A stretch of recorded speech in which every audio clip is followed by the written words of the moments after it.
asseoir tout ce que Paul disait sur le socle des Écritures. Ce n'était pas forcément dans un but de prouver Paul ou de voir si ce que Paul disait était vrai. C'était juste une responsabilité logique d'être connecté à Dieu directement par sa parole. On écoute le prédicateur, mais il faut avoir un socle directement lié à Dieu. Ce socle-là, c'est la parole de Dieu. Ce n'est pas forcément dans un mauvais but. C'est-à-dire que, mais est-ce que ce qu'on nous dit est vrai? Eh bien, tiens, on confirme ça dans la parole de Dieu. Ah, mais c'est vrai?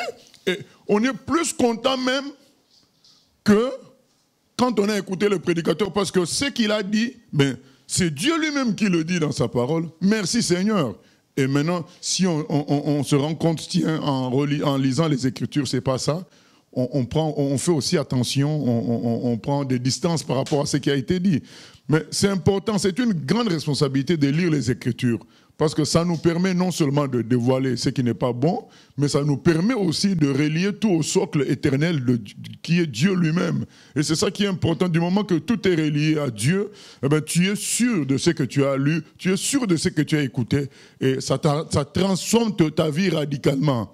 Alors que si ce que tu as écouté n'est pas relié à la parole de Dieu, eh bien, tu vas marcher au gré des doctrines, au gré de vedettes prédicateurs, quoi. Donc quand un prédicateur va venir avec une version, tu vas suivre, l'autre va venir en faisant des grimaces plus conséquentes, tu vas encore changer, et ainsi de suite. Mais quand on est relié au socle de la parole de Dieu, même si quelqu'un venait cracher du feu, même si quelqu'un dit que chaque jour il va au ciel et puis il revient, tu ne vas pas bouger, tu es relié au socle de la parole de Dieu. C'est important.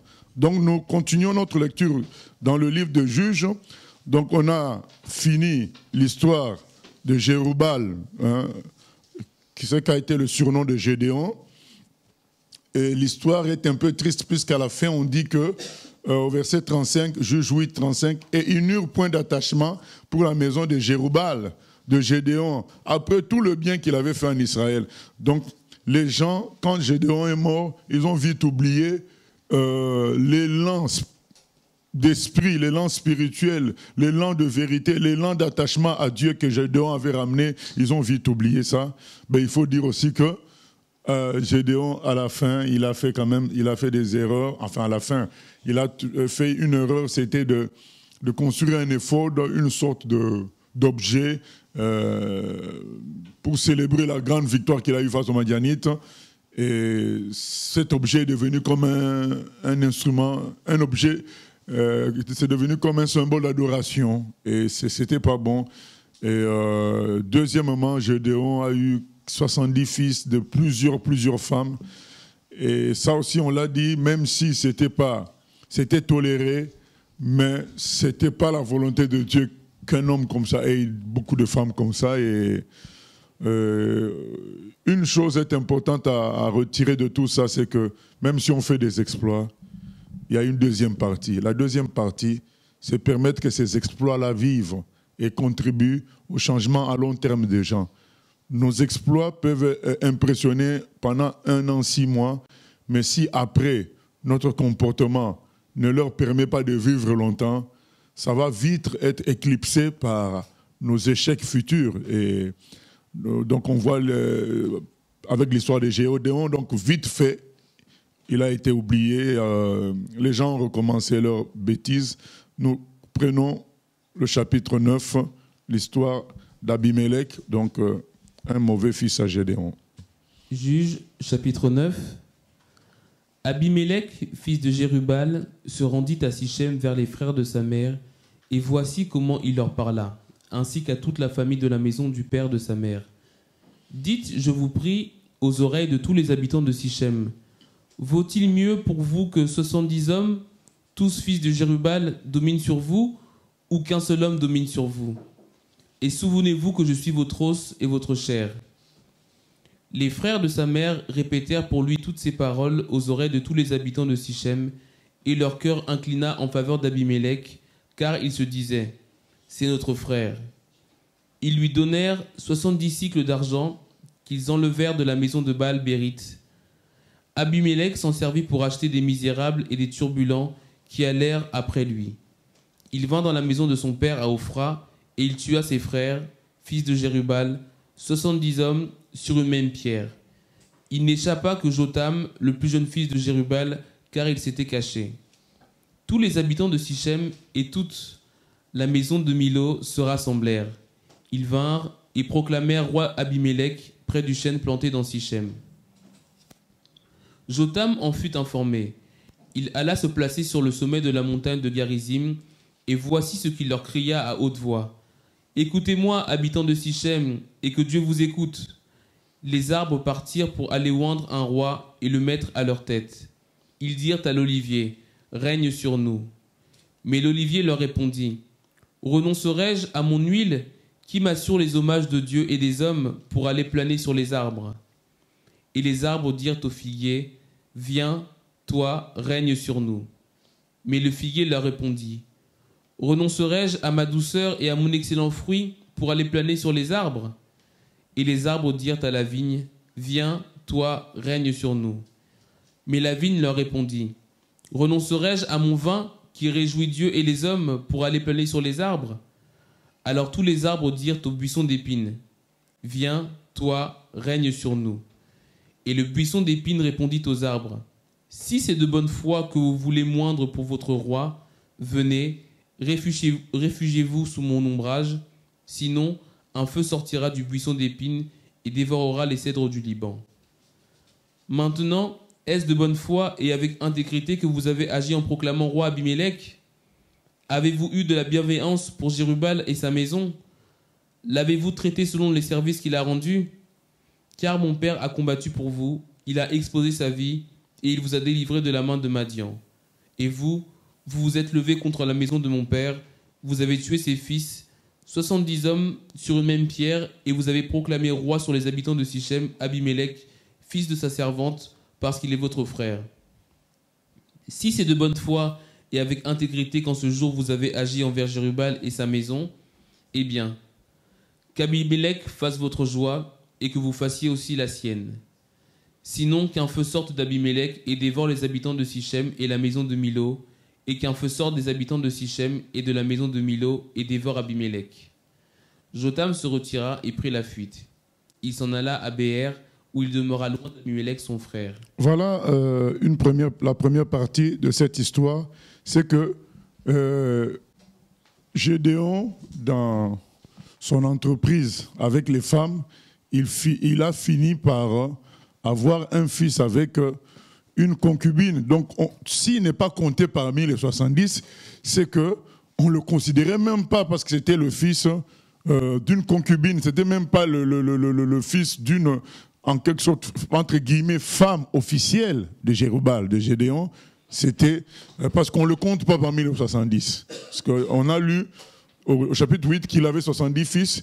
Mais pourtant, Abimélec, bon, il a tué aussi 70. Donc, finalement, dans les 70, là, on ne comptait même pas Abimélec. Donc, un fils qui vient vraiment de l'extérieur, mais quand même fils. Et c'est aussi le problème de ces histoires de polygamie. Même aujourd'hui, on voit, oui, que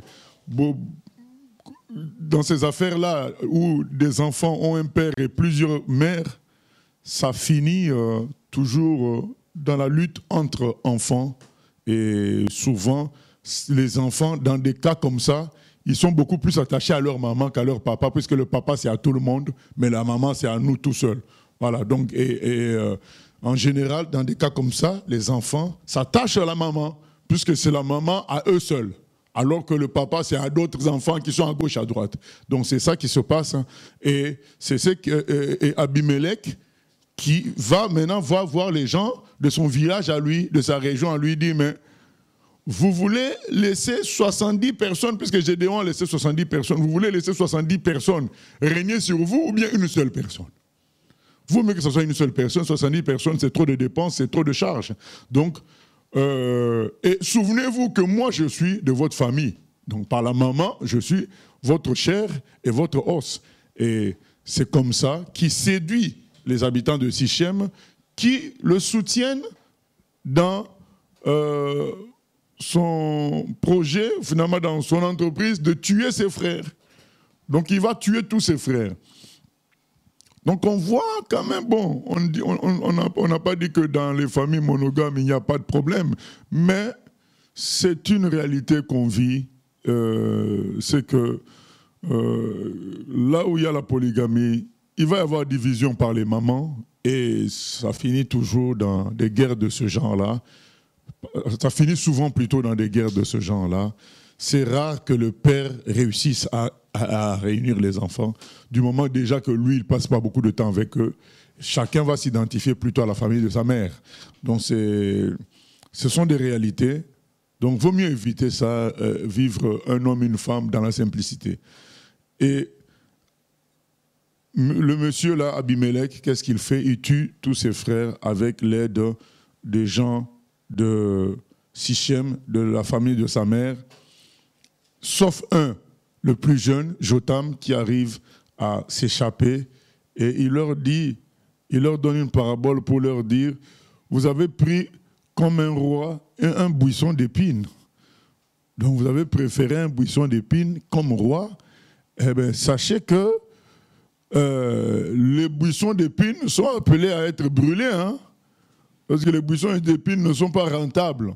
Donc on finit par les brûler. Donc un feu sortira de ce buisson d'épines et il vous brûlera, vous. Voilà. Donc il a voulu leur dire que vous prenez pour un chef, pour chef, quelqu'un de compliqué qui est appelé à être jugé. Parce que le feu symbolise le jugement. C'est appelé à être jugé et ça tombera sur vous tous. Parce que vous avez tué des fils innocents qui ne vous ont rien fait. Et surtout que leur papa vous a délivré des Madianites. Leur papa vous a aidé, le papa vous a guidé. Et c'est comme ça que vous comportez envers ces enfants. Un jugement tombera sur vous. Et un feu sortira du buisson et il va vous dévorer. C'est aussi un enseignement pour comprendre que le jugement de Dieu agit depuis déjà la terre. Donc ça, il faut le savoir, il n'y a pas que le jugement dernier. Depuis la terre, le jugement de Dieu est en action. Seul lui connaît toutes ces formes-là, mais c'est une réalité. Et nous, on a vu comment on finit beaucoup de fils de dictateurs, beaucoup d'enfants, de gens mauvais, ils finissent souvent mal, parce que le jugement de Dieu est en action déjà sur la terre. Donc, à moins que ces gens-là se repentent et viennent au Seigneur. Et là, il leur dit, sachez que le jugement tombera sur ce buisson d'épines-là, et puisque vous vous êtes mis sous lui, eh bien, vous serez aussi brûlés. Nous continuons, verset 22. Juge chapitre 9, verset 22. Abimelech avait dominé 3 ans sur Israël. Alors Dieu envoya un mauvais esprit entre Abimelech et les habitants de Sichem, et les habitants de Sichem furent infidèles à Abimelech, afin que la violence commise sur les 70 fils de Jérubal reçût son châtiment, et que leur sang retombât sur Abimelech, leur frère, qui les avait tués, et sur les habitants de Sichem, qui l'avaient aidé à tuer ses frères. Les habitants de Sichem placèrent en embuscade contre lui, sur les sommets des montagnes, des gens qui dépouillaient tous ceux qui passaient près d'eux sur le chemin. Et cela fut rapporté à Abimelech. Gaal, fils d'Ébed, vint avec ses frères, et ils passèrent à Sichem. Les habitants de Sichem eurent confiance en lui. Ils sortirent dans la campagne, vendangèrent leurs vignes, foulèrent les raisins, et se livrèrent à des réjouissances. Ils entrèrent dans la maison de leur Dieu, ils mangèrent et burent, et ils maudirent Abimelech. Et Gaal, fils d'Ébed, disait: Qui est Abimelech et qu'est Sichem pour que nous servions Abimelech? N'est-il pas fils de Jérubal, et Zébul n'est-il pas son commissaire? Servez les hommes de Hamor, père de Sichem, mais nous, pourquoi servirions-nous Abimelech?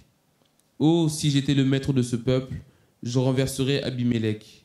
Et il disait d'Abimelech: Renforce ton armée, mets-toi en marche. Zébul, gouverneur de la ville, apprit ce que disait Gaal, fils d'Ébed, et sa colère s'enflamma.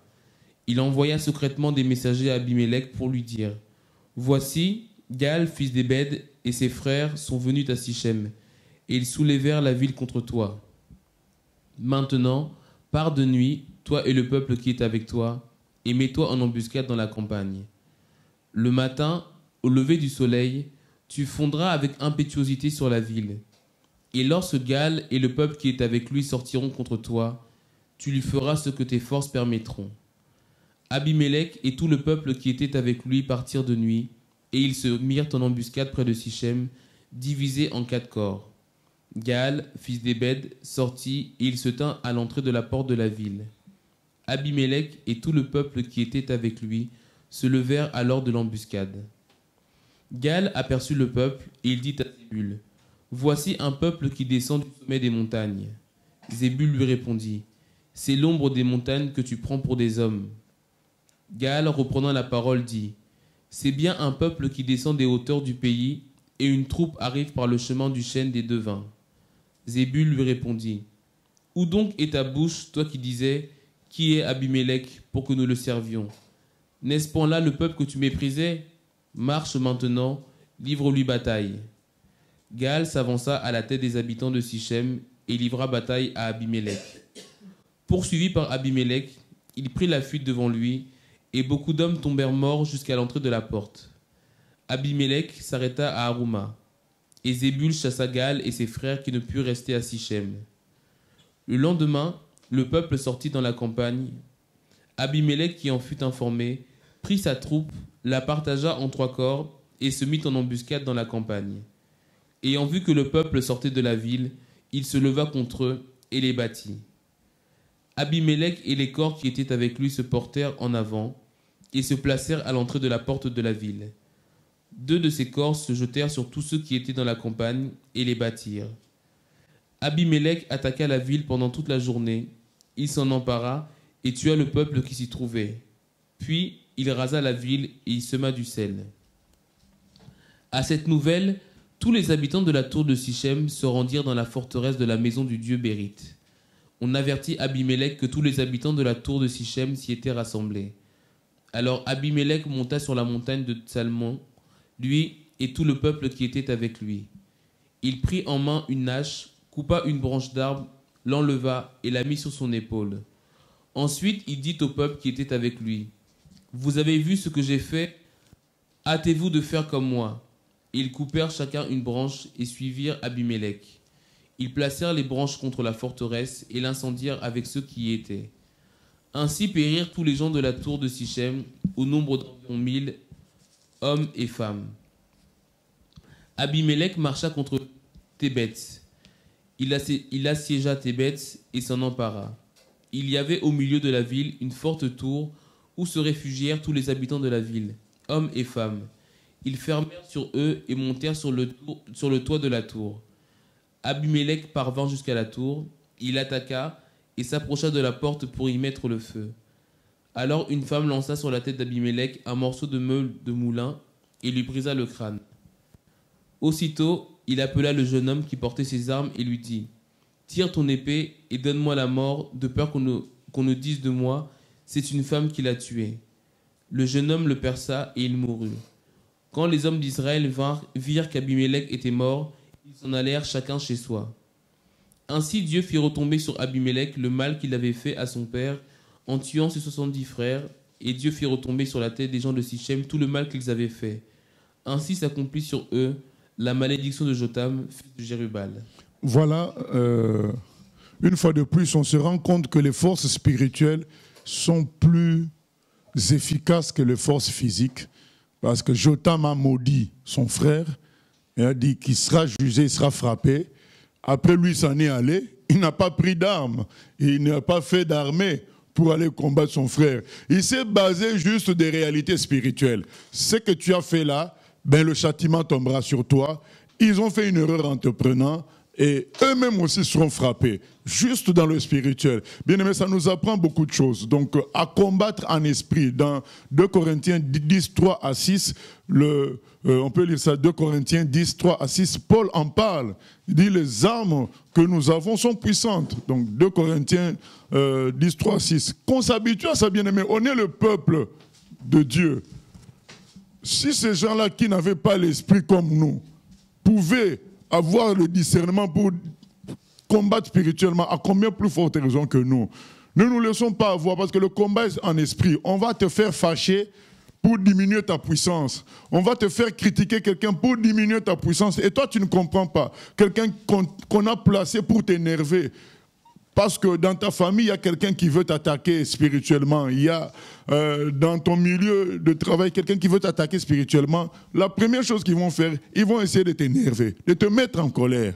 Comme ça, tu t'affaiblis spirituellement. Et beaucoup de gens tombent dans le panneau. Ils se fâchent pour tout et pour rien et ils perdent leur défense en esprit. Donc, nous devons être forts en esprit par l'amour, par la prière, en répondant au mal par le bien. Donc, prenons tout spirituellement parce que c'est comme ça qu'on sera plus fort. Mais lorsqu'on se dit, ah mais non, on est quand même sur terre, il faut prendre tel moyen, il faut appeler tel oncle, il faut faire ceci, on se trompe. Et le monsieur a 10 jours de sa malédiction et il est parti. Et on voit 3 ans seulement. Abimelech a régné que 3 ans finalement. Oui, question? Question Internet. Pourquoi Dieu a toléré la polygamie dans l'Ancien Testament? Est-ce que l'homme était incapable de vivre avec une seule femme, sachant que c'est dans l'Ancien Testament que Dieu dit « l'homme et la femme deviendront une seule chair ». Nous avons la réponse quand le Seigneur parle de divorce. Il explique que Moïse avait toléré dans le livre de Matthieu. Je pense que la plupart des internautes connaissent ce passage-là. Dans Matthieu,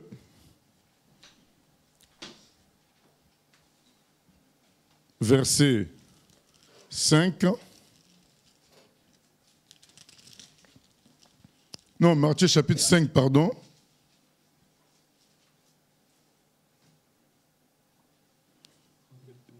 « 31-32. »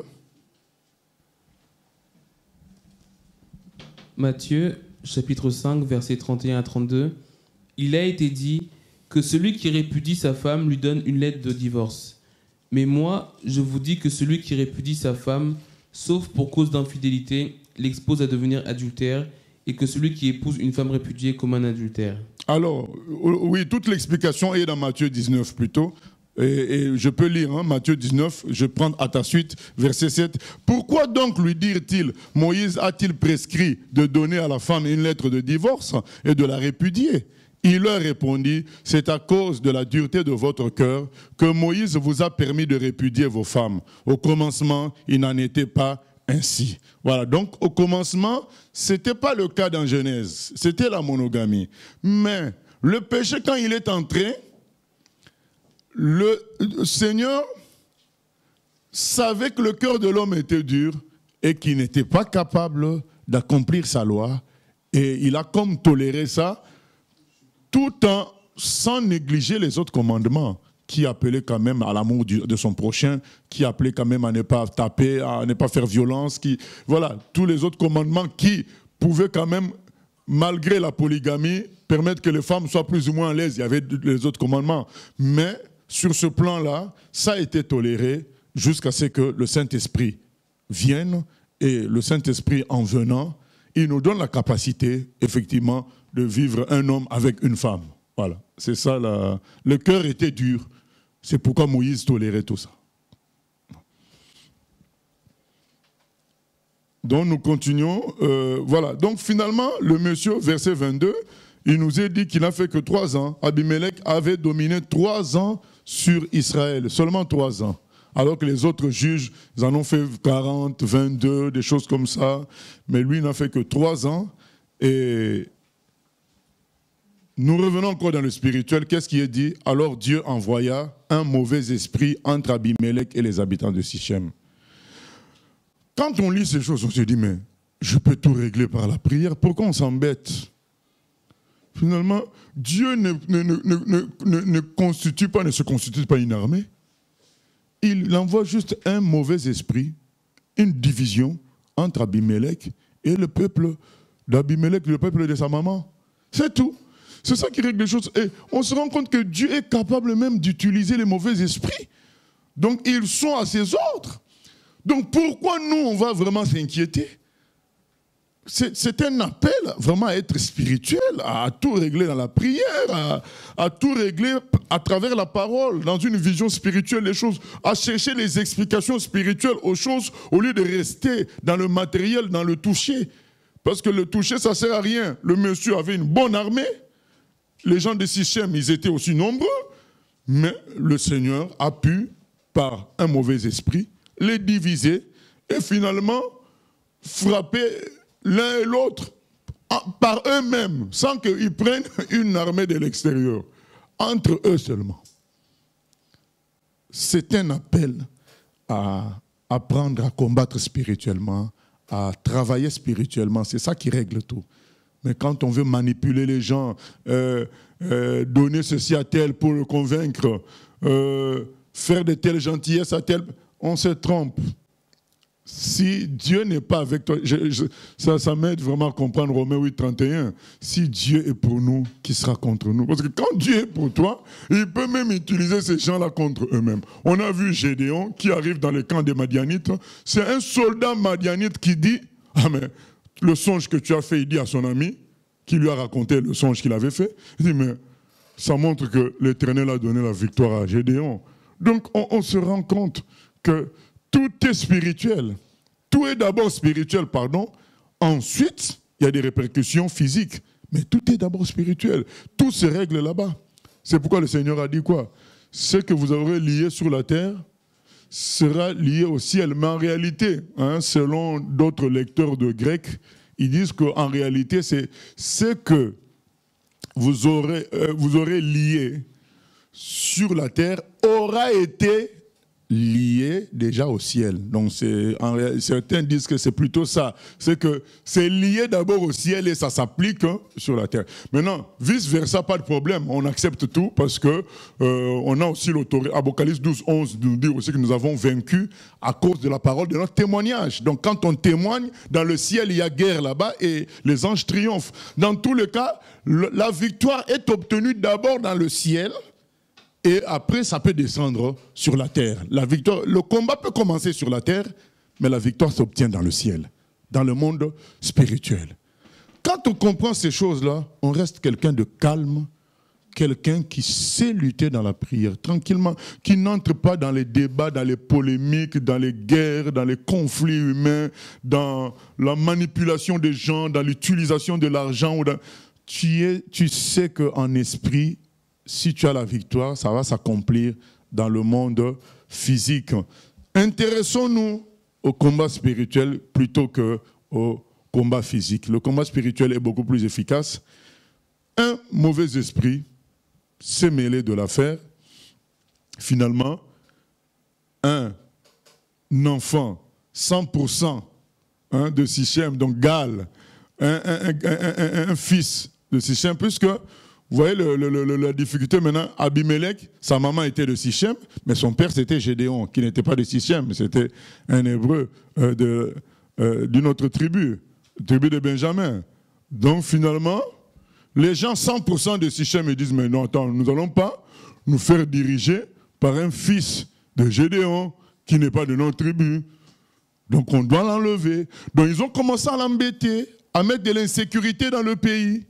Et finalement, il y a un d'entre eux qui a dit, bon, si vous m'aidez, moi je le renverse.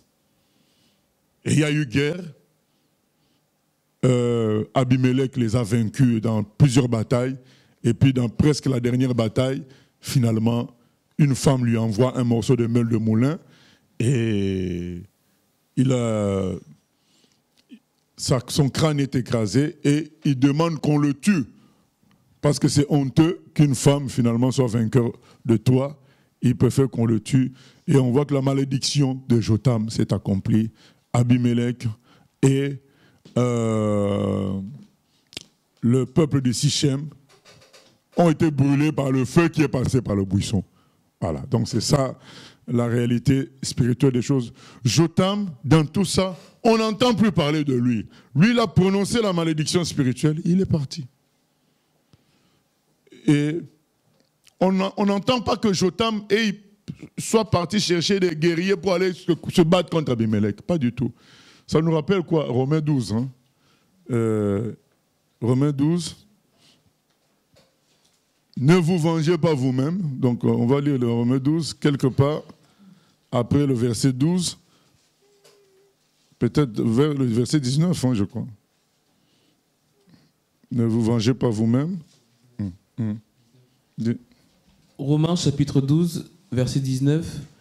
Ne vous vengez point vous-même, bien-aimés, mais laissez agir la colère, car il est écrit « À moi la vengeance, à moi la rétribution, dit le Seigneur. » Amen.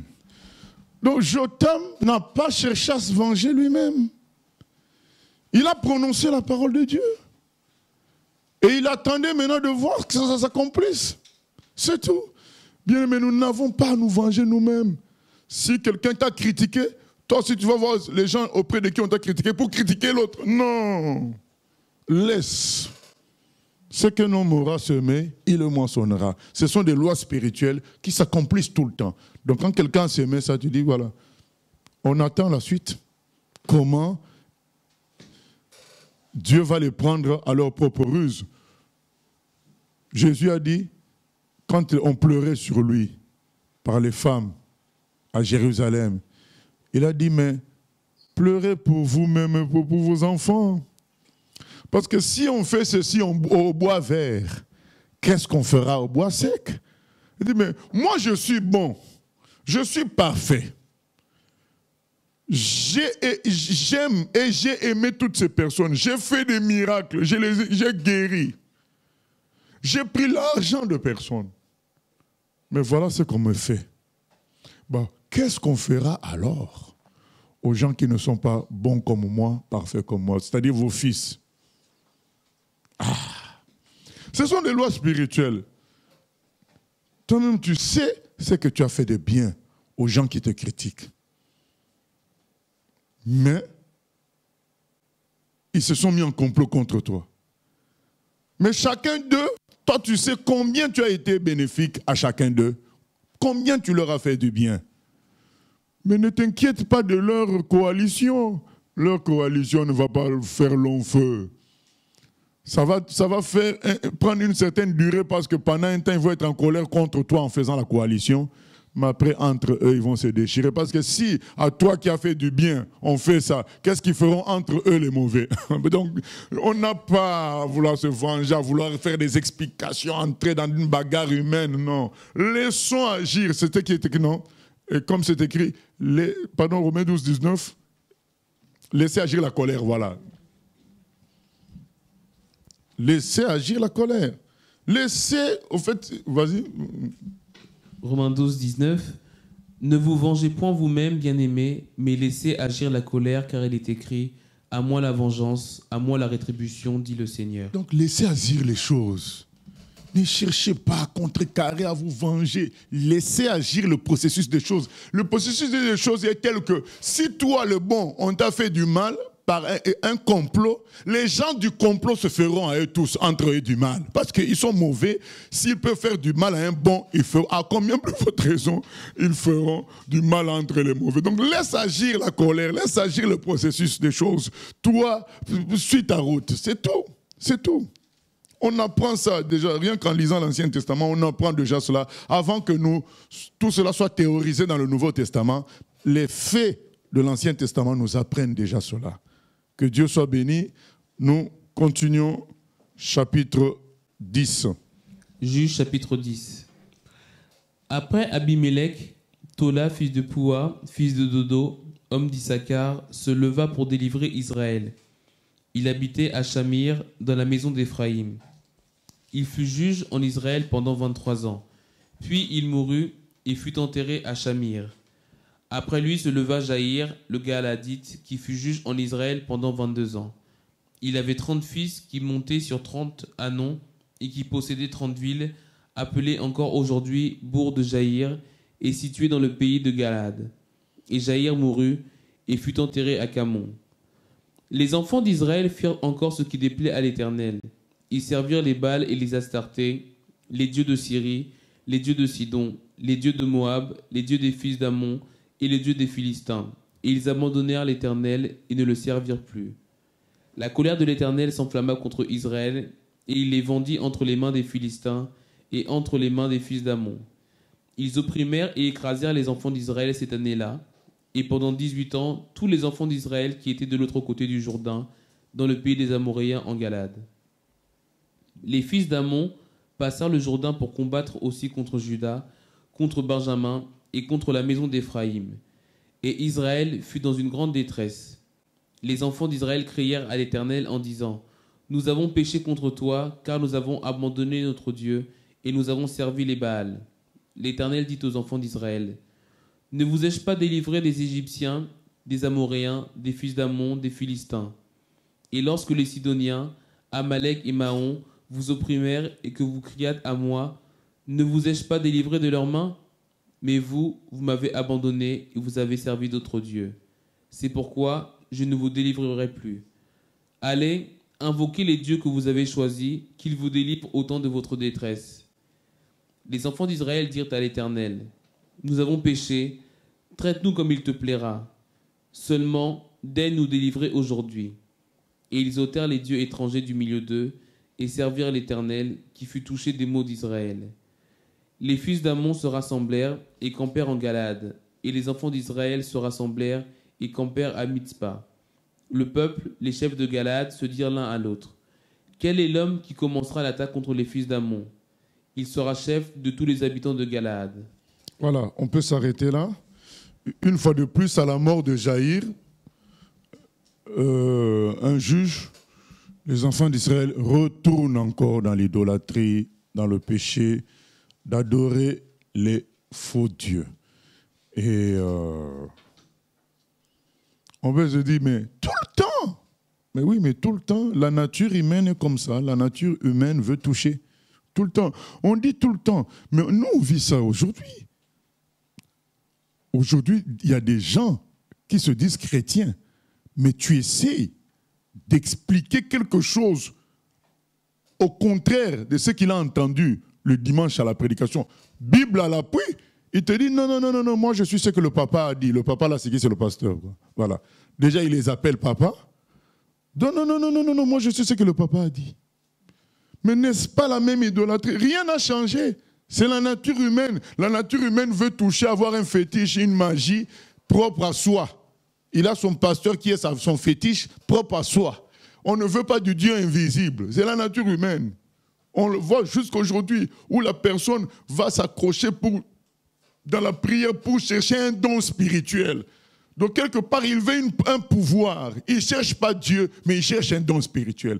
Parce qu'il veut un pouvoir à lui seul. C'est ça le problème. Ça n'a pas changé, parce que quand on lit ça, il y a des gens qui disent, quand même, ils ont exagéré. Hein? Ça continue jusqu'à aujourd'hui. Pour trouver des vrais chrétiens, ça reste très difficile, bien aimé. Et le Seigneur nous l'a dit.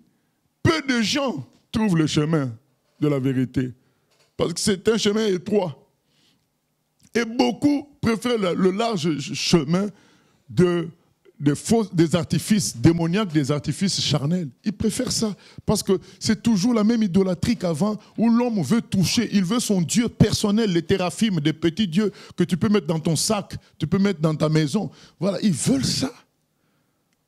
Ça n'a pas changé, donc ne méprisons pas les gens dont on fait la lecture ici, puisque c'est la même chose à notre époque aussi. Il y aurait même beaucoup à dire encore, quoi. Voilà. Finalement, Dieu les livre une fois de plus aussi, parce que Dieu est juste, rien ne va changer. Hein. Donc il les a lâchés et ils sont tombés dans les griffes des Philistins, des Ammonites, etc. Et ils crient à Dieu. Dieu dit non, non, non, non, non, ça suffit comme ça. Vous faites, c'est toujours le même cheminement.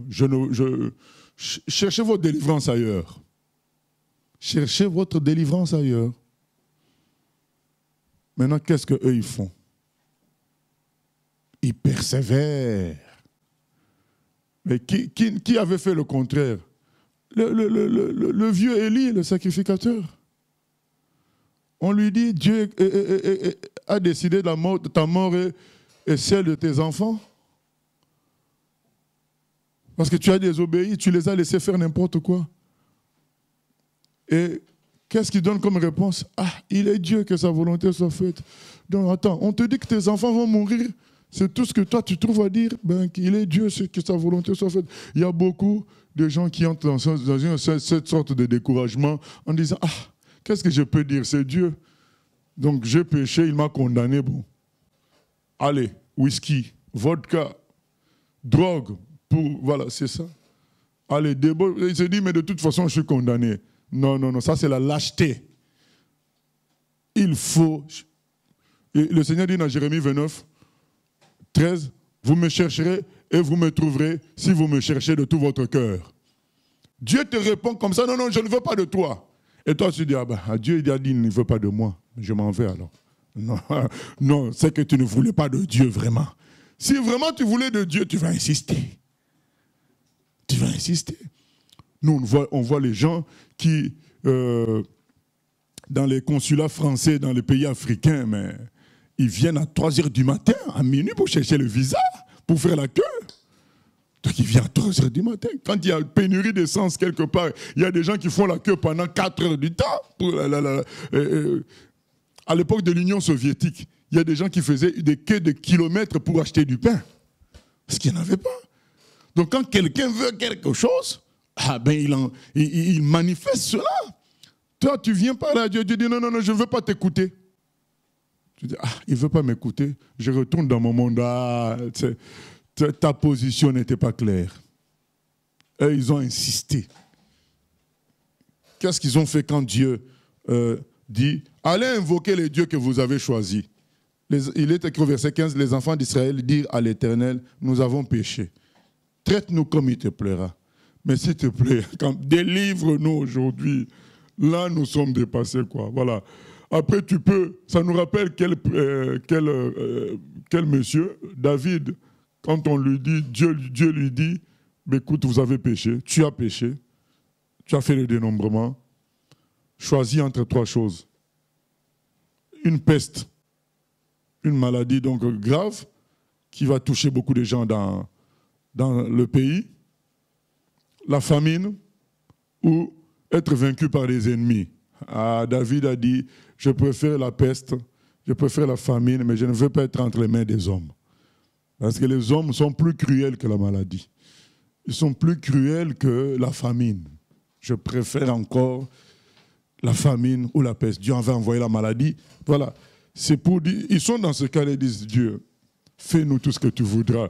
Si pendant 1 mois on doit marcher à genoux, mais par rapport à ce problème-là, délivre-nous. Ça, vraiment, on est... Aie pitié de nous.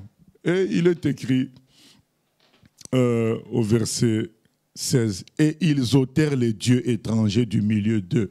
Voilà. Et ils ont continué à dire, mais non, non, non, non, non, on a trop fait de mal. Allez, on nettoie, on arrange. Peut-être que son cœur va s'attendrir envers nous. Quelqu'un qui tient à quelque chose, il va jusqu'au bout. Il va jusqu'au bout, il dit non. Moi, je ne veux pas de notre état actuel. Alors, ils ont enlevé les faux dieux et il est écrit, et ils servirent l'Éternel, qui fut touché des maux d'Israël. Donc, il a eu pitié une fois de plus et envers son peuple bien-aimé, persévérons dans la recherche de Dieu. Vous savez, il y a des moments où on a parfois l'impression qu'un péché te tenaille.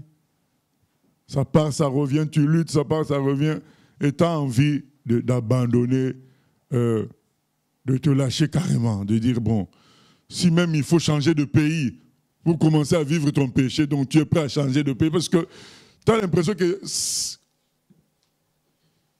ton christianisme, ou bien ta foi, ta vie spirituelle n'arrive pas à triompher de ce mal-là, de ce dérangement-là, de ce problème-là, et tu as envie de fuir tout simplement. Et en fuyant, tu fuis Dieu aussi en même temps. On a vu avec Jonas, hein? On lui demande quelque chose qui vraiment le gênait profondément, que Dieu, il savait dans son cœur que si Dieu l'envoie prêcher le jugement à ce peuple païen, en réalité, Dieu veut les sauver, quoi. Parce que s'ils vont se repentir, Dieu va les sauver. Lui, il est en colère en tant que juif que Dieu s'intéresse favorablement à un pays païen comme ça. C'était quelque chose qui le choquait au plus profond de lui. Il a préféré fuir, quoi. Donc, et ça peut nous arriver, il y a comme une fuite spirituelle, tu veux capituler, quoi. Et moi, je dis quelque part, c'est très bien parfois les responsabilités, parce que les responsabilités, tu te dis, ah, ben je ne vais pas reculer quand même. Donc, les gens me connaissent déjà en tant que pasteur, les gens me connaissent déjà en tant que chantre de Dieu. J'ai prêché à ma famille, je fais ceci. Ça nous aide aussi quand même. Tu te dis, non, je ne recule pas. Mais quand tu restais un chrétien, touriste, un chrétien de cinéma, donc tu n'as aucun passé dans l'action avec Dieu, tu dis, ah, de toute façon, personne ne me connaît, donc je peux m'en aller tranquillement, parce que là, je n'arrive pas à vaincre ce mal-là. Personne ne saura personne ne s'inquiétera de moi. De toute façon, j'ai toujours été touriste. Voilà. C'est dangereux d'être touriste parce que tu finiras en enfer.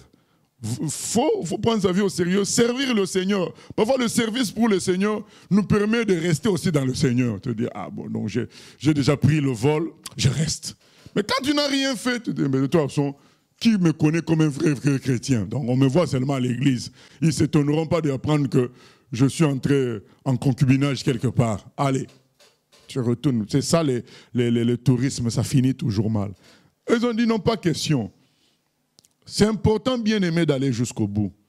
Et c'est important, bien aimé, d'avoir pitié de nos frères ou sœurs qui sont en difficulté répétitive pour les aider dans la prière, les aider à persévérer, à lutter jusqu'au bout. Il faut les aider. Je me souviens d'une histoire d'un serviteur de Dieu au Danemark. Il était chez lui, Dieu lui dit, va à la gare, prends le train, premier train qui vient, et je te guiderai.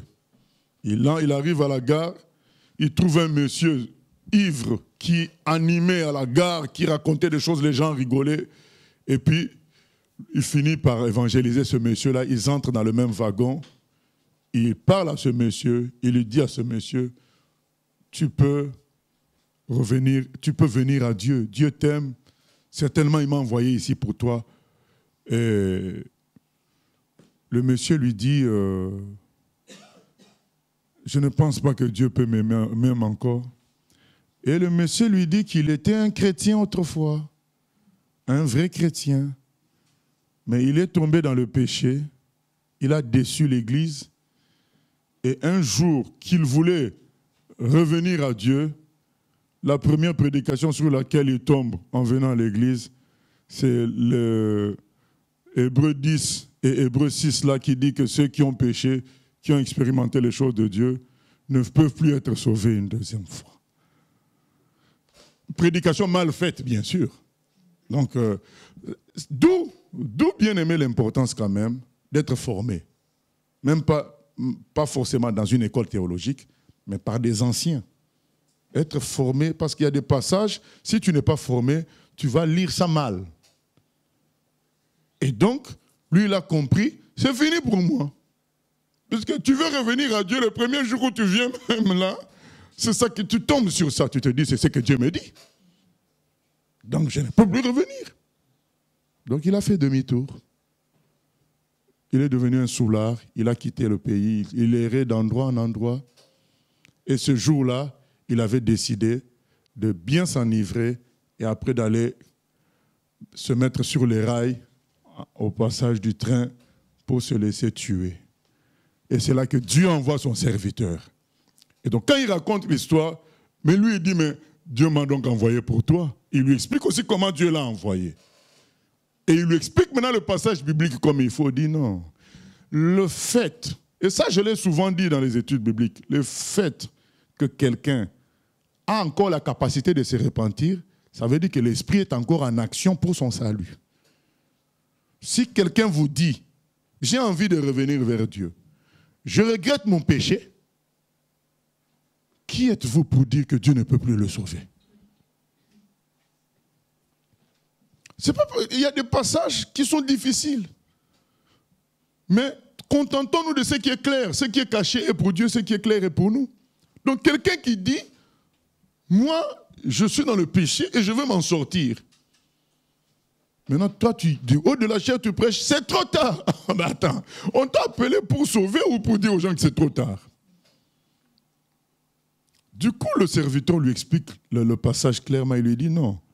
Comme on a l'habitude d'expliquer ça, quelqu'un qui est dans cet état-là de trop tard, il n'aura même pas envie de revenir à Dieu.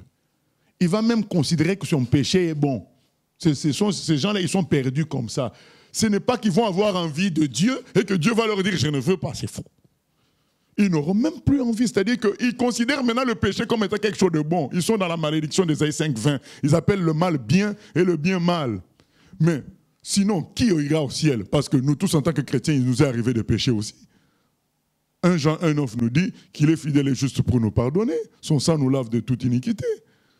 Donc, ce dont parle Hébreux 10, 26 et Hébreux 6, à partir du verset 4, il s'agit des gens qui maintenant considèrent que le péché est bon.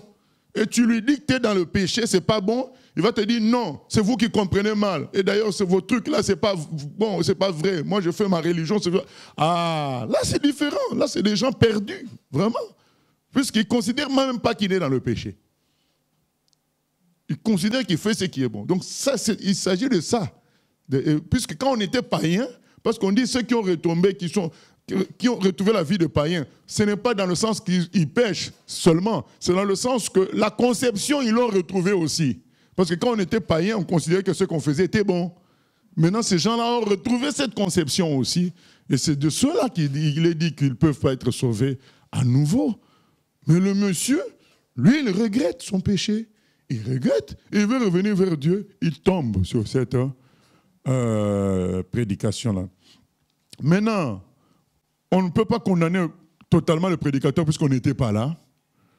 Mais ce qu'on peut dire, c'est que dans une église, il faut toujours prévoir un temps de communion fraternelle.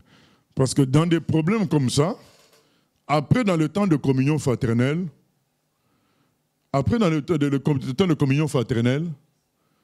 le monsieur peut venir toujours poser une question. Mais moi, je suis dans ce cas-là. Ça veut dire que moi, je ne peux pas. Mais il y a des églises où, dès que le culte finit, d'ailleurs, le prédicateur dit même, on a fini. donc, ça veut dire, allez-vous-en. À partir de là, le monsieur répare avec ses problèmes. Donc, il faut qu'on prévoie un temps de discussion, d'échange. Parce que tout n'est pas réglé par la prédication. Il y a des gens qui ont besoin de discuter après, d'exposer leurs propres problèmes personnels après. Donc dès que on a fini, allez. Chacun va retrouver son poulet qui est rôtissé dans le four rapidement et les gens repartent avec leurs problèmes. Non. Acte 2:42 nous dit, ils persévéraient dans l'enseignement des apôtres, dans les prières, dans la communion fraternelle et dans la fraction des pains. Il faut qu'on prévoie ce temps-là, parce qu'il y a des gens qui n'ont pas peut-être tout compris, ou qui ont compris seulement un côté, parce que parfois l'homme entend ce qu'il va entendre. Et peut-être dans ce temps d'échange, l'esprit peut permettre des éclairages. C'est important le temps de communion fraternelle. Voilà. C'était pour dire que ne désespérons pas. Tant que dans notre cœur, il y a encore cet élan-là de repentance, du refus de mal, même si on retombe régulièrement, demandons pardon et rejetons le mal jusqu'à ce qu'on sera délivré totalement. Ne baissons pas les bras et aidons tous ceux qui sont dans ce genre de cas-là pour leur dire c'est possible, le salut. Voilà. Ne venons pas avec... Dieu ne nous a pas envoyé condamner les gens, il nous a envoyé sauver les gens. Voilà. Si Dieu doit condamner, qu'il condamne lui tout seul. C'est écrit à moi la vengeance, à moi la rétribution, que Dieu même lui-même fasse. Nous, on est là pour donner le plus de salut. Quand quelqu'un a encore l'esprit de repentance qui fonctionne, ça veut dire qu'il est sauvable. S'il n'y a plus ça qui fonctionne, là, d'accord, il y a un souci, c'est fini. Nous continuons. Oui, question ? Question Internet. Lorsque la nouvelle génération ne pratique pas ce que les anciens avaient laissé comme héritage, à qui la faute? Est-ce les anciens qui n'ont pas enseigné comme il le fallait? Car nous voyons beaucoup d'enfants, des parents chrétiens qui se tiennent loin de Dieu. Oui, la faute est partagée. Partagée, on commence par la faute individuelle. Chacun a le choix. Voilà. Donc on ne peut pas dire je ne suis pas chrétien à cause de mes parents, alors qu'on a entendu la parole. Donc on peut prendre sa décision personnelle. Prenons l'exemple de la plupart d'entre nous qui n'avons pas eu de parents chrétiens. Ils étaient catholiques, donc ils n'étaient pas chrétiens. Mais on s'est quand même convertis. On n'a pas dit, mais puisqu'on avait des parents qui n'étaient pas chrétiens, on va demeurer non chrétien. Non, c'est quand même converti. Donc il y a quand même la responsabilité individuelle. C'est pourquoi on dit que la faute est partagée. Donc ces enfants-là qui s'égarent, ils ont leur propre responsabilité en tant qu'individus. Mais c'est vrai qu'il y a un problème que nous dénonçons dans le livre de Juges.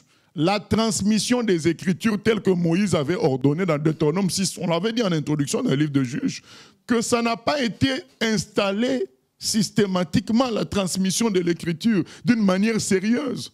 De sorte que, oui, les gens n'avaient pas la parole comme en eux, comme une nourriture de tous les jours, et ils étaient facilement influençables.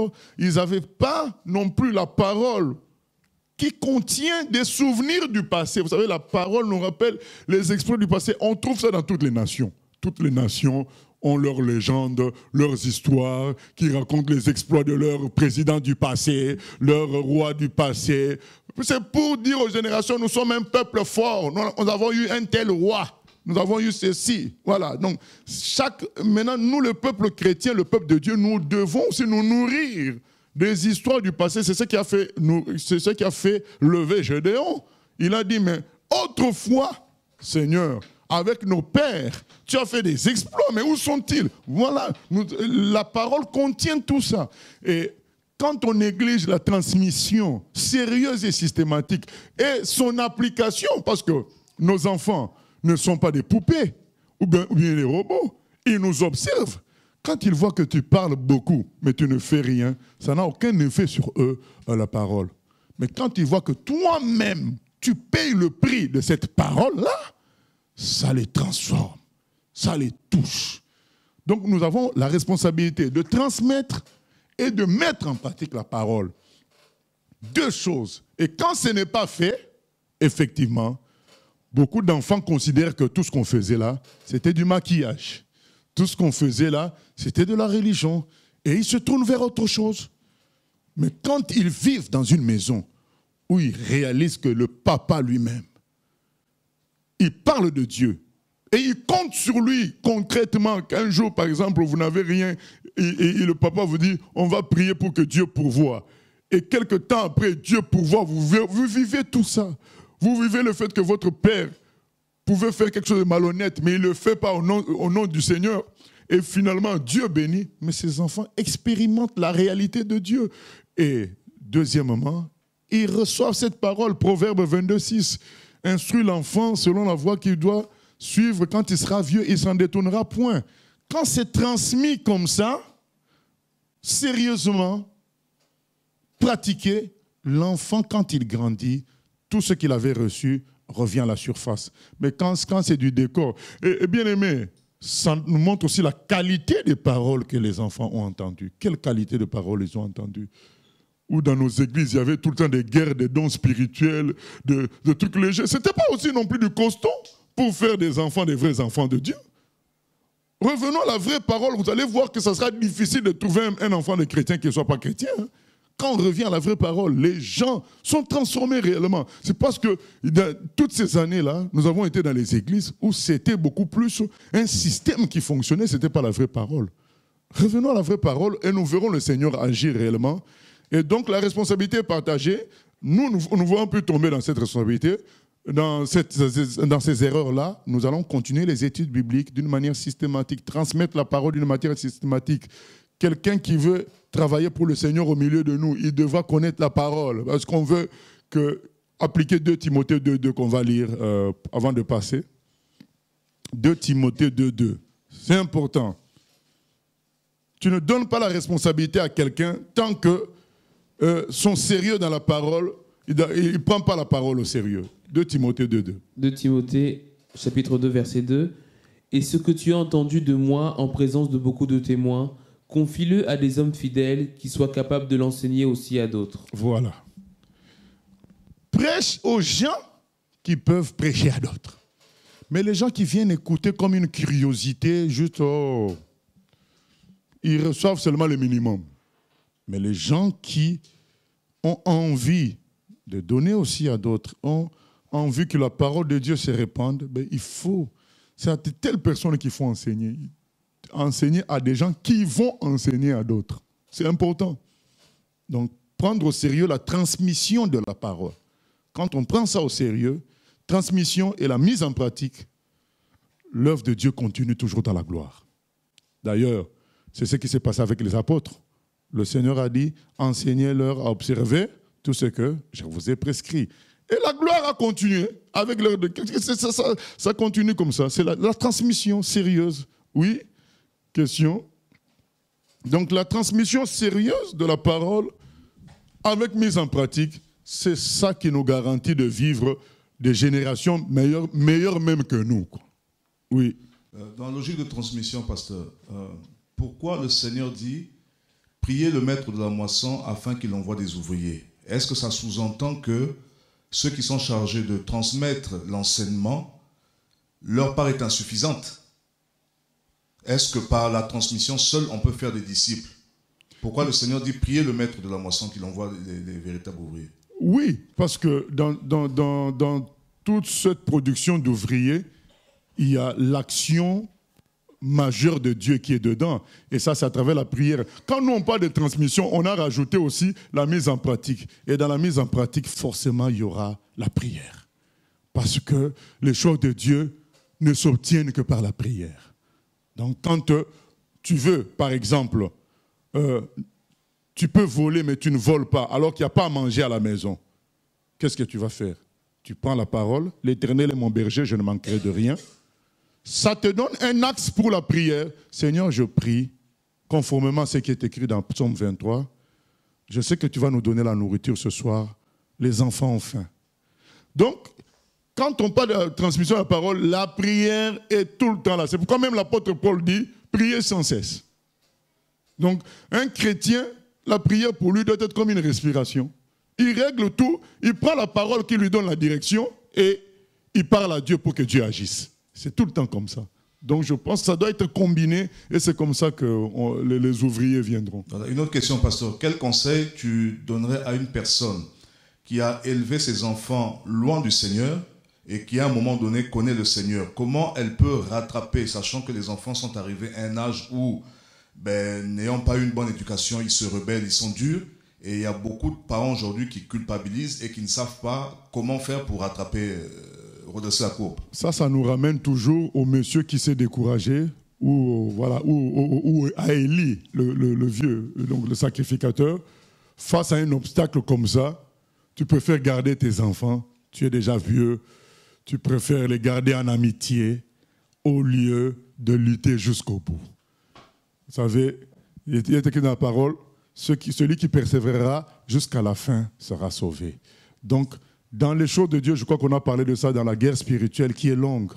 Nous devons nous préparer à quelque chose de longue durée. Donc, s'il faut passer ta vie à prier et à être exemplaire pour que chacun de tes enfants se convertisse, il faut le faire. Et ça se fera. Et ça se fera. C'est que les gens se découragent. Maintenant, ils entrent dans une logique charnelle. Ah, je suis trop vieux, je ne veux pas avoir de problème avec mes enfants. Voilà. Au moment de pratiquer la parole, il ne pratique plus, il a peur des enfants. Il y a les petits-enfants, je ne veux pas qu'on m'empêche de voir mes petits-enfants. Voilà, on a entendu ce genre de trucs. Parce que l'âge est avancé et on veut bien finir sa vie sur terre alors qu'on doit plutôt mieux préparer son voyage. C'est vraiment, je ne sais pas, c'est la folie de l'homme. Hein.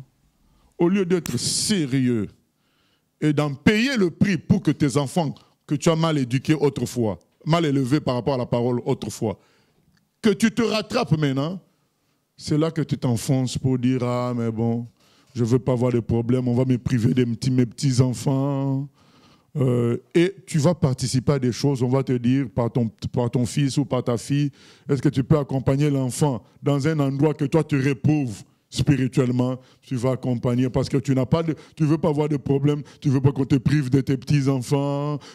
C'est comme ça que beaucoup de parents, finalement, ils n'accomplissent pas leur tâche alors qu'ils sont devenus déjà chrétiens.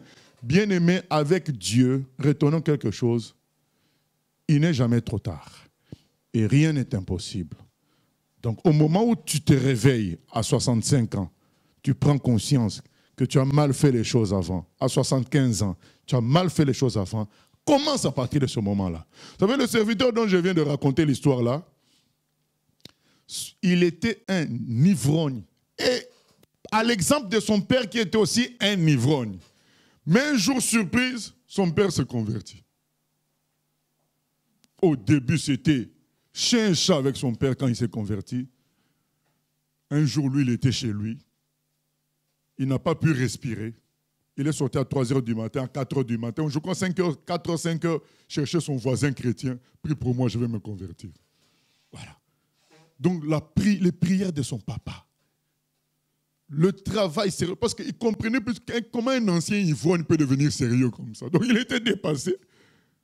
Il a tout fait pour combattre ça, mais le papa, lui aussi, il était toujours joyeux, prêchant la parole, manifestant le fruit de l'esprit, quitte à se créer des problèmes. Et finalement, son fils s'est converti.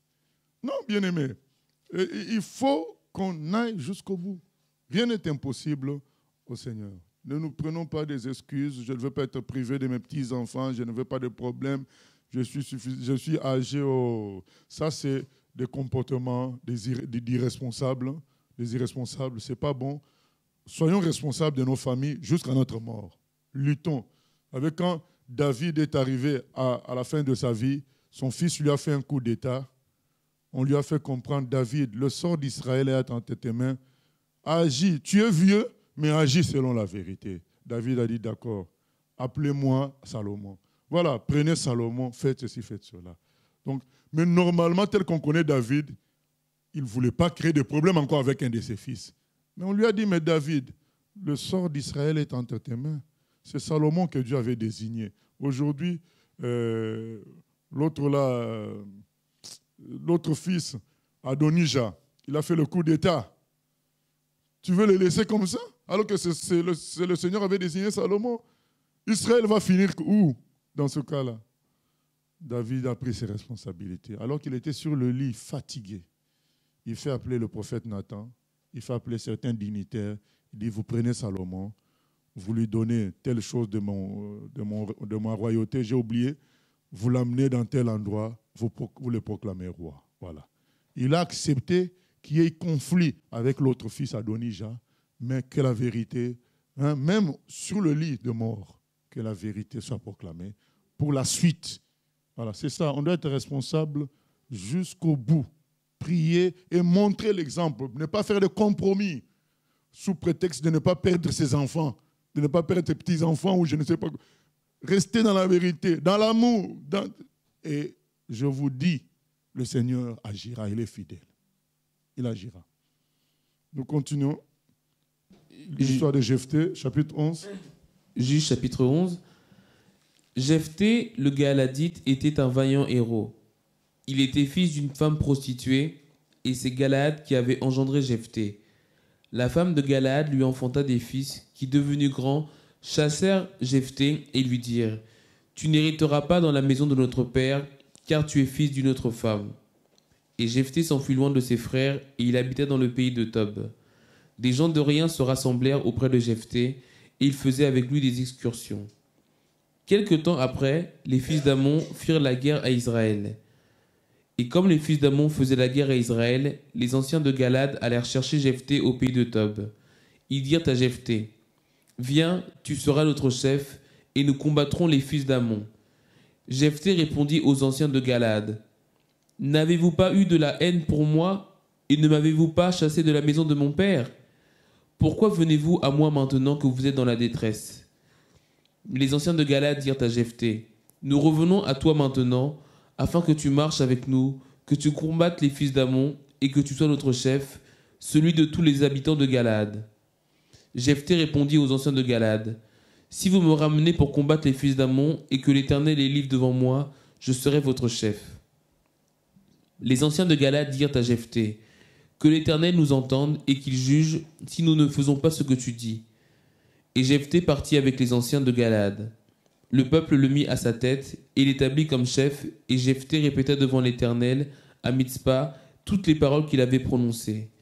Jephthé envoya des messagers au roi des fils d'Ammon pour lui dire, « Qu'y a-t-il entre moi et toi, et que tu viennes contre moi pour faire la guerre à mon pays ?» Le roi des fils d'Ammon répondit aux messagers de Jephthé, « c'est qu'Israël, quand il est monté d'Égypte, s'est emparé de mon pays depuis l'Arnon jusqu'à Jabbok et au Jourdain. Rends-le maintenant de bon gré. Jephthé envoya de nouveau des messagers au roi des fils d'Ammon pour lui dire: Ainsi parle Jephthé, Israël ne s'est point emparé du pays de Moab, ni du pays des fils d'Ammon. Car lorsque Israël est monté d'Égypte, il a marché dans le désert jusqu'à la mer Rouge, et il est arrivé à Kadès. Alors Israël envoya des messagers au roi d'Édom pour lui dire: Laisse-moi passer par ton pays. Mais le roi d'Édom n'y consentit pas. Il en envoya aussi au roi de Moab qui refusa. Et Israël restait à Kadès. Puis il marcha par le désert, tourna le pays d'Édom et le pays de Moab, et vint à l'orient du pays de Moab. Ils campèrent au-delà de l'Arnon, sans entrer sur le territoire de Moab, car l'Arnon est la frontière de Moab. Israël envoya des messagers à Sion, roi des Amoréens, roi de Hesbon, et Israël lui dit: Laisse-nous passer par ton pays jusqu'au lieu où nous allons. Mais Sion n'eut pas assez confiance en Israël pour le laisser passer sur son territoire. Il rassembla tout son peuple, campa à Jahath et combattit Israël. L'Éternel, le Dieu d'Israël, livra Sion et tout son peuple entre les mains d'Israël qui les battit. Israël s'empara de tout le pays des Amoréens établi dans cette contrée. Ils s'emparèrent de tout le territoire des Amoréens, depuis l'Arnon jusqu'au Jabbok, et depuis le désert jusqu'au Jourdain. Et maintenant que l'Éternel, le Dieu d'Israël, a chassé les Amoréens devant son peuple d'Israël, est-ce toi qui aurais la possession de leur pays? C'est que ton Dieu Kémosh te donne à posséder, ne le posséderais-tu pas? Et tout ce que l'Éternel notre Dieu a mis en notre possession devant nous, nous ne le posséderions pas? Vaux-tu donc mieux que Balak, fils de Tsippor, roi de Moab? A-t-il contesté avec Israël, ou lui a-t-il fait la guerre? Voilà 300 ans qu'Israël habite à Hesbon, et dans les villes de son ressort, à Aroer et dans les villes de son ressort, et dans toutes les villes qui sont sur les bords de l'Arnon. Pourquoi ne les lui avez-vous pas enlevés pendant ce temps-là? Je ne t'ai point offensé, et tu agis mal avec moi en me faisant la guerre. Que l'Éternel, le juge, soit aujourd'hui juge entre les enfants d'Israël et les fils d'Ammon. Le roi des fils d'Ammon n'écouta point les paroles que Jephthé lui fit dire. L'esprit de l'Éternel fut sur Jephthé. Il traversa Galaad et Manassé. Il passa à Mitzpé de Galaad, et de Mitzpé de Galaad, il marcha contre les fils d'Ammon. Jephthé fit un vœu à l'Éternel et dit: Si tu livres entre mes mains les fils d'Ammon, quiconque sortira des portes de ma maison au-devant de moi, à mon heureux retour de chez les fils d'Ammon, sera consacré à l'Éternel, et je l'offrirai un holocauste. Jephthé marcha contre les fils d'Ammon, et l'Éternel les livra entre ses mains. Il leur fit éprouver une très grande défaite, depuis Aroer jusque vers Minite, espace qui renfermait 20 villes, et jusqu'à Abel-Kéramim. Et les fils d'Ammon furent humiliés devant les enfants d'Israël. Jephthé retourna dans sa maison à Mitzpah. Et voici sa fille sortit au-devant de lui avec des tambourins et des danses.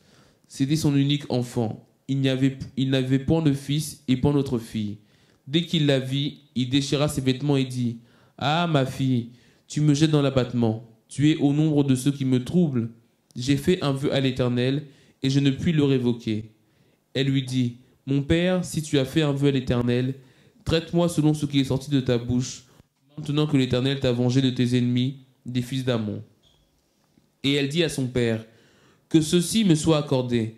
Laisse-moi libre pendant 2 mois, je m'en irai, je descendrai dans les montagnes, et je pleurerai ma virginité avec mes compagnes. Il répondit: Va. Et il la laissa libre pour 2 mois. Elle s'en alla avec ses compagnes, et elle pleura sa virginité sur les montagnes. Au bout des 2 mois, elle revint vers son père, et il accomplit sur elle le vœu qu'il avait fait. Elle n'avait point connu d'homme. Dès lors s'établit en Israël la coutume que tous les ans les filles d'Israël s'en vont célébrer la fille de Jephthé, le Galadite, 4 jours par année. Voilà l'histoire de Jephthé, une première partie. Donc la première partie nous montre que Jephthé, le début nous montre que Jephthé était un fils rejeté par ses frères, par les frères de son père, parce que il était le fils d'une prostituée. Et cependant, c'est lui qui était un vaillant héros. Comme quoi, il ne suffit pas d'être de bonne origine, mais il faut être quelqu'un qui travaille. Vous savez, aujourd'hui, il y a beaucoup de chrétiens qui parlent beaucoup. Nous serons les premiers, nous ne serons pas les derniers. On a les promesses, nous sommes le peuple du ciel. C'est bien, mais il faut travailler. Que le travail fasse parler de nous et non pas nos beaux discours. Donc, ne soyons pas des gens de discours, mais plutôt des gens de travail. Donc, Jephthé était quelqu'un d'action. Voilà. Alors que les autres, oui, tu n'es pas de notre famille, fils de prostituée. Non, mais qu'est-ce que vous faites pour prouver que vous êtes des gens de la bonne famille? Qu'est-ce que vous faites pour montrer que vous êtes des chrétiens? Est-ce que vous êtes dans l'amour? Est-ce que vous êtes dans l'humilité? Est-ce que vous êtes prêt à consacrer votre vie pour le Seigneur? Est-ce que vous êtes prêt à être crucifié pour le Seigneur, tué pour le Seigneur? Oui, il ne suffit pas de dire j'ai la bonne doctrine, comme certains disent. Nous, on a la bonne doctrine. Oui, mais qu'est-ce que tu fais de cette bonne doctrine? C'est ça. Et Jephthé, lui, était fils de prostituée, rejeté, mais c'était un homme d'action.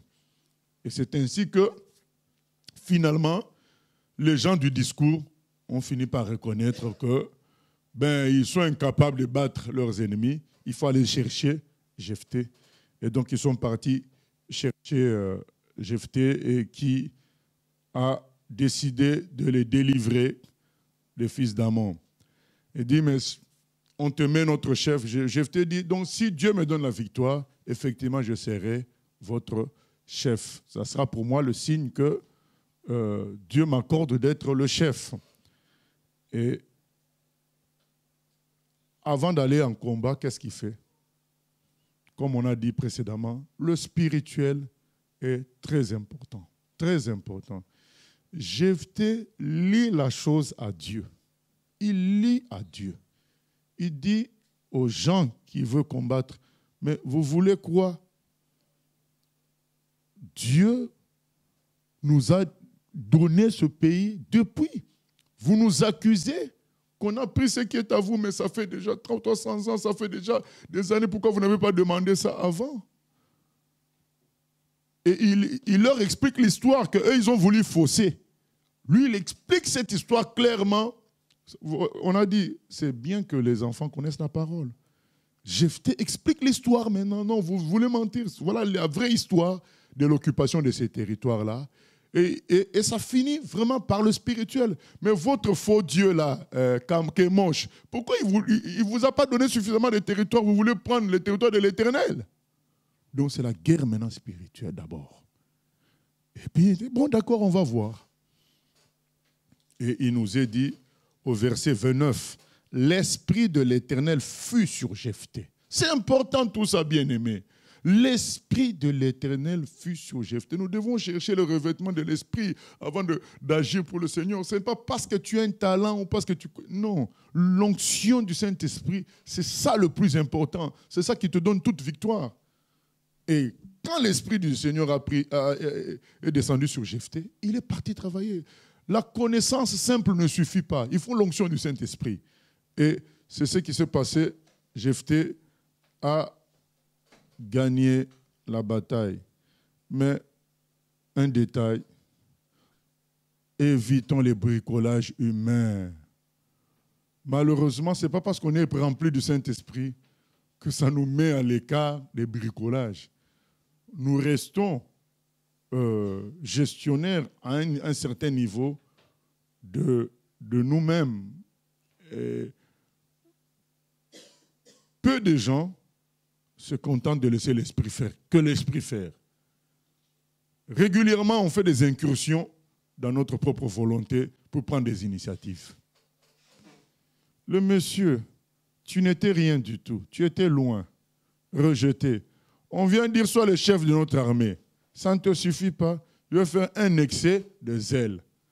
Dieu te fait grâce, toi aussi tu veux faire grâce à Dieu. Bien-aimé, surtout nous les gens de Jésus, Ephésiens 2, 8 à 10 nous dit, c'est par grâce que nous sommes sauvés, par le moyen de la foi.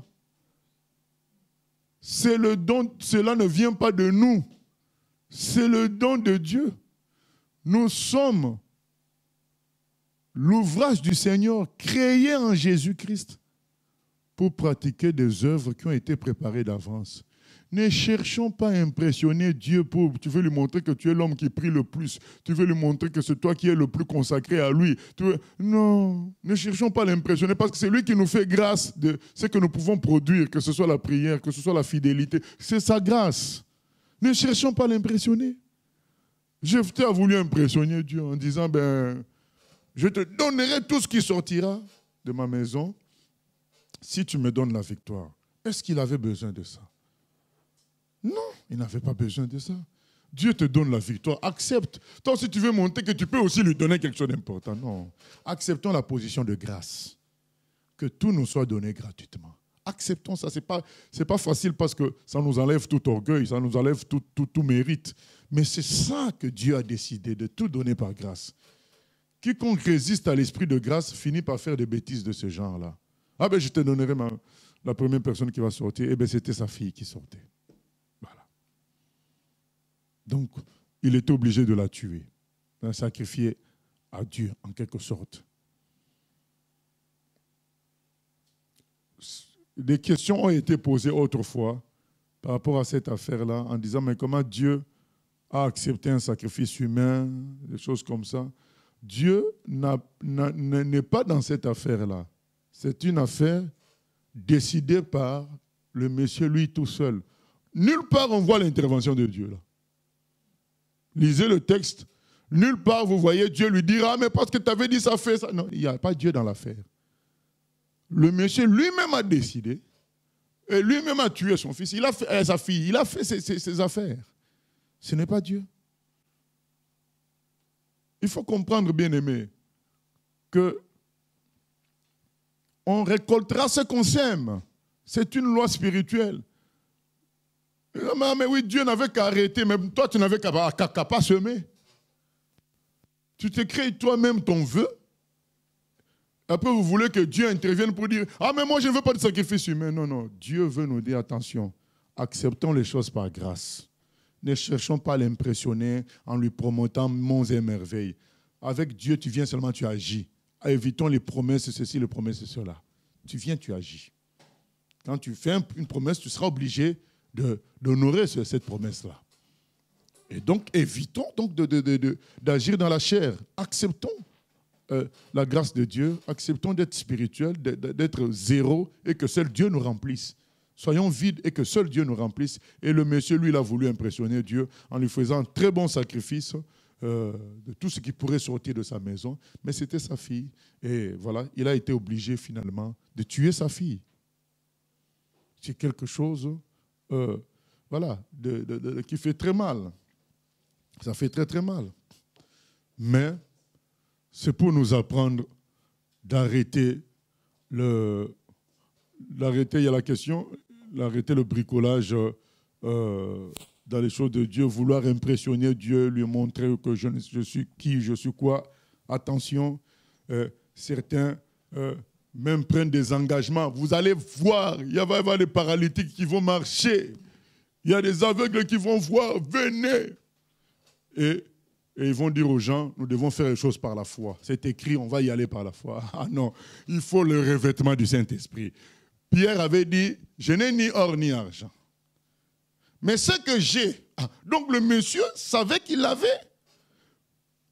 On ne dit pas que, on ne doit pas croire à la parole, il faut seulement avoir ce qu'on a. Non, la parole dit ça, mais la parole ne dit pas tout le temps, les choses vont se faire comme ça. La parole nous promet qu'il y aura ces miracles. La parole nous dit, parce que sinon, dans ce cas-là, il y aura plus on n'est plus sur la terre, on est au paradis. Parce que si on doit considérer que ce qui est dit dans la parole, à mon nom, vous chasserez les démons, vous imposerez les mains aux malades, ils seront guéris. Si on doit considérer que c'est une parole qui doit s'accomplir à tout moment, à tout instant, ça voudrait dire qu'on peut se permettre d'aller dans tous les hôpitaux, imposer les mains à tout le monde, ils sont guéris. Donc finalement, on va éliminer la maladie de l'humanité, on va éliminer la mort même, puisqu'on peut ressusciter les morts. Donc quelqu'un meurt aujourd'hui, on prie, il ressuscite. 20 ans après, il meurt, on prie, il ressuscite. Donc il n'y aura plus de mort. Donc non, Donc, ce n'est pas ça. Donc, le Seigneur nous dit qu'il y aura ces choses-là comme signe, mais pas comme vie de tous les jours. N'est-ce pas? Le Seigneur lui-même, il dit que de l'époque d'Élie, il y avait plusieurs veuves, mais il n'y a qu'une seule veuve qui a vécu le miracle de la multiplication de la farine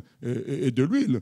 Et il dit, à l'époque d'Élisée, il y avait plusieurs lépreux, mais il n'y a qu'un seul lépreux, Naaman, qui a vécu le miracle. Donc, il faut lire les choses vraiment dans l'ensemble, pas forcément sur notre propre goût. Et il y a des gens qui ont fait des séminaires comme ça, des campagnes d'évangélisation miracle en disant, vous allez voir, et des gens sont venus en fauteuil roulant, ils sont venus, ils sont retournés en fauteuil roulant. Il y a des mamans qui ont amené, on a vu ça à la télé, Bénin qui avait fait un truc, et la maman a amené sa fille, tout le monde espérait que la fille là serait guérie. Ils ont fait des dépenses pour aller dans cet endroit-là. Pas de guérison, toute la famille retourne triste, les gens pleurent. On leur a promis des guérisons.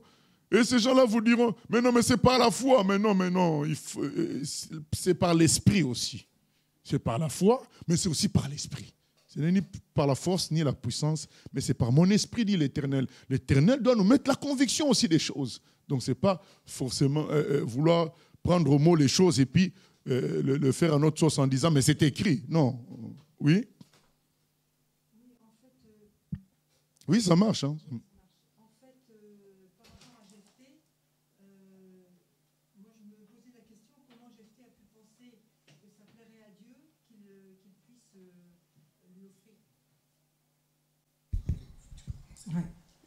En fait, je me demandais comment Jephthé a pu proposer à Dieu un sacrifice humain, sachant que Dieu n'agréait pas les sacrifices humains.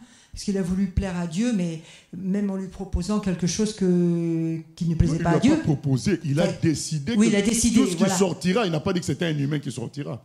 Oui, mais bon, oui, ah oui? Ça. Il n'a pas dit que c'était un humain. Il a dit tout ce qui sortira au moment où il lui rentre, il lui donne un sacrifice. Ça peut être qu'un humain, en fait. Ah non? Un animal, oui. Ça peut être un animal aussi. Okay. Voilà. Donc tout ce qui sortira, la première chose qui sort, il donne un sacrifice. Donc c'est... oui, même s'il pouvait penser que c'était je ne sais pas quoi, mais ça nous montre la folie de l'homme de vouloir plaire à Dieu. Tu risques de dire et faire n'importe quoi, comme tous ces gens-là qui font ces campagnes d'évangélisation en disant, par la foi, nous allons montrer que Dieu est grand. Oh, mais qui te demande de montrer que Dieu est grand? Lui-même, il va montrer qu'il est grand. Toi, tu vas montrer à sa place qui tu es. Voilà, tu veux montrer, moi, j'aime le Seigneur. C'est ce que Pierre avait fait, non? Seigneur, moi, je donnerai ma vie pour toi. Ces gens-là, oui, eux, ils peuvent te trahir, mais moi, non. Moi, je donnerai ma vie. Ah, Jésus lui dit, le coq ne va pas chanter 3 fois. Tu vas me renier. Non, le coq ne va pas chanter que 3 fois tu m'auras renié. Oui. Ouais, qu'est-ce que tu peux nous dire par rapport à l'attitude de la fille de Jephthé? Là, on voit, elle a obéi, mais c'est un ordre en quelque sorte qui ne vient pas directement du Seigneur. La fille de Jephthé, eh ben, elle a agi dans l'esprit du sacrifice de Christ. Je me sacrifie pour la cause générale. Mon père est en difficulté. J'accepte de me sacrifier pour ça. Donc ça peut être un peu comme le fils d'Abraham, c'est ça, non? Comme le fils d'Abraham qui, oui, son père est en difficulté, il accepte d'être sacrifié, oui. Donc la fille, elle a accepté. C'est l'esprit de Christ, se sacrifier pour les autres. Mon père est en difficulté, j'accepte de me sacrifier. Ok. C'est ça.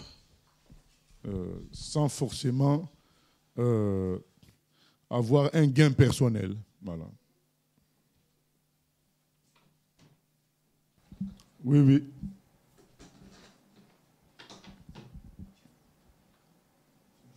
Oui, alors comment faire la distinction entre une action de grâce qu'on veut faire pour le Seigneur, pour le remercier parce qu'il a été bon d'une manière ou d'une autre, et en même temps avoir la sagesse de, comme tu dis, de ne pas faire n'importe quoi avec un excès de zèle ou de se dire...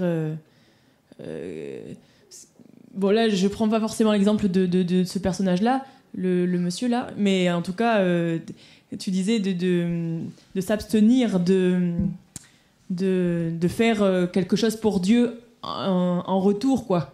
Non, Pas en retour, c'est-à-dire, de vouloir aussi prouver que, voilà, il y a un peu d'orgueil dans cela. Hein. Donc, on veut montrer que nous aussi, on est attachés à lui. Il m'a fait ça, moi aussi, je vais lui donner ça. Non, moi, je pense qu'avec Dieu, il faut être concret.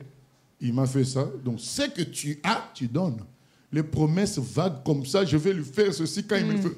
C'est dangereux parce que ça va arriver et toi, tu n'avais pas prévu ça. Vaut mieux être capable de donner ce qu'on a déjà. N'allez pas loin. Commencez par ce que vous avez. La veuve, elle a donné quoi? Les 2 pièces qu'elle avait. C'est pas qu'elle allait avoir. Il y a des gens qui promettent, quand je vais, il se dit, il y a mon frère qui est aux États-Unis qui va m'envoyer un mandat. Quand il va m'envoyer, je vais donner la moitié à Dieu. Mais avant que le mandat n'arrive, la femme sait aussi que le mandat arrive. La femme commence déjà à dire, Germain, Armand, on a besoin de 400 € pour telle chose. 300, donc maintenant, quand le mandat arrive, il lui avait promis la moitié, mais il y a la dame aussi là-bas qui attend. Et voilà ce qui arrive. Donc, vaut mieux apprendre à donner à Dieu ce que tu as. Quand le salaire arrive, dans ton cœur, tu te dis, je compte donner à Dieu tout ça. Bon. Quand ça arrive, tu vas donner, c'est là que tu as donné. Mais le salaire n'est pas encore arrivé, tu cries à haute voix, moi je donnerai à Dieu mon salaire quand ça va arriver. Ah, frère, attention. Donc toi, tu te conseilles de s'abstenir de toute projection dans le futur ou une promesse, quoi. Mais l'action de grâce reste bon. Que ce soit intérieur, intérieur. Si tu as quelque chose, tu comptes sacrifier au Seigneur, que ce soit intérieur, et que le temps venu où la chose est là, tu sacrifies ça. Qu'on voit l'acte plutôt que les paroles. Proverbe 20, 25, le temps que... Voilà. Qu'on voit l'acte plutôt que les paroles. Parce que quand tu prends une promesse, mais tu dois honorer. Tu dois honorer parce que tu as fait une promesse. Tu as beaucoup parlé. Maintenant, tu dois honorer. Proverbe 20, 25.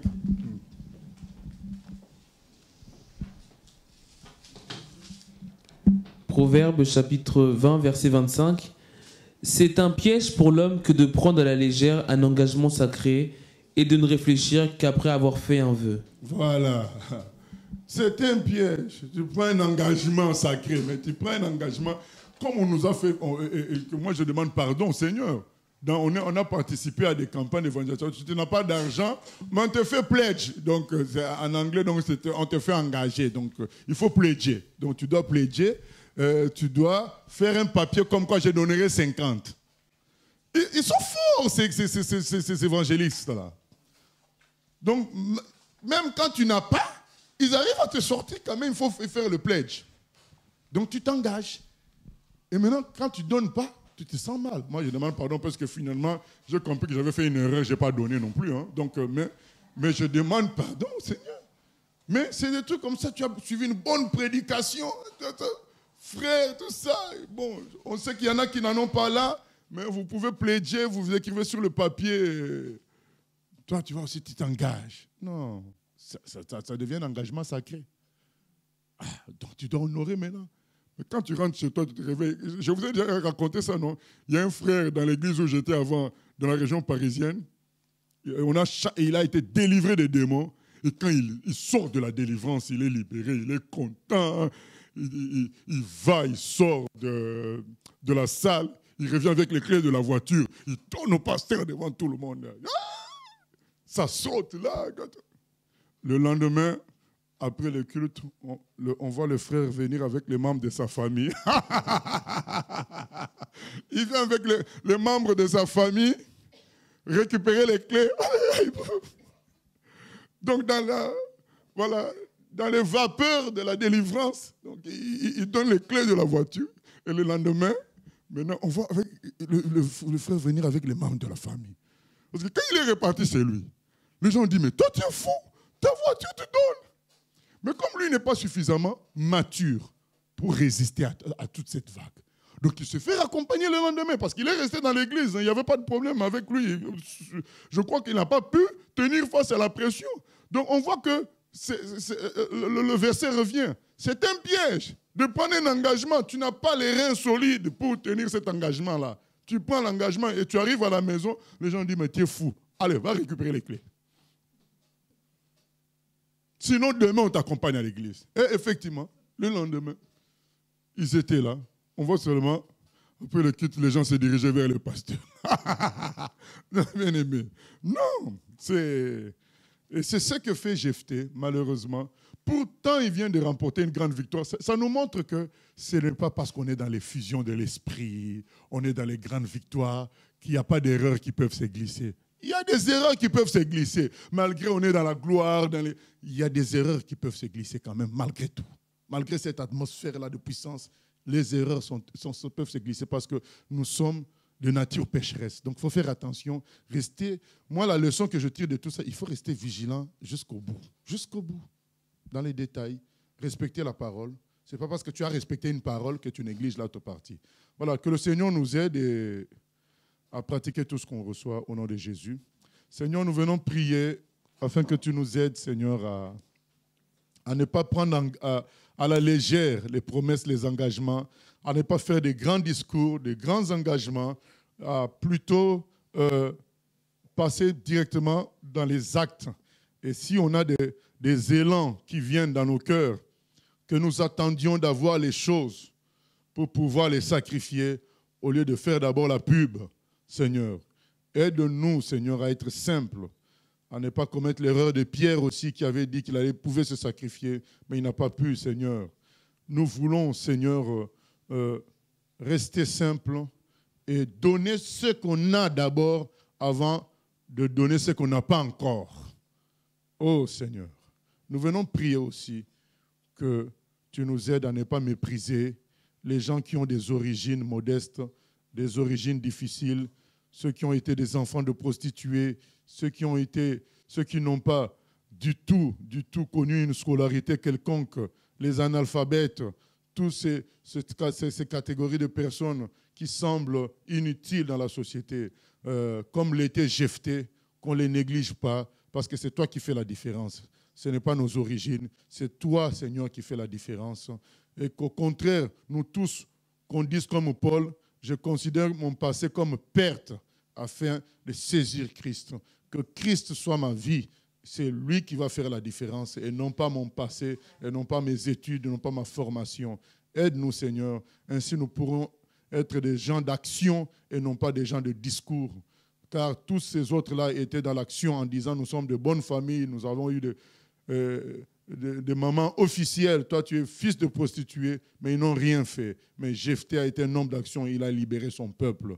Aide-nous à aimer en action et en vérité, et non pas en parole, Seigneur. Que ton nom soit béni, Seigneur, pour tout ce que nous apprenons, au nom de Jésus. Amen.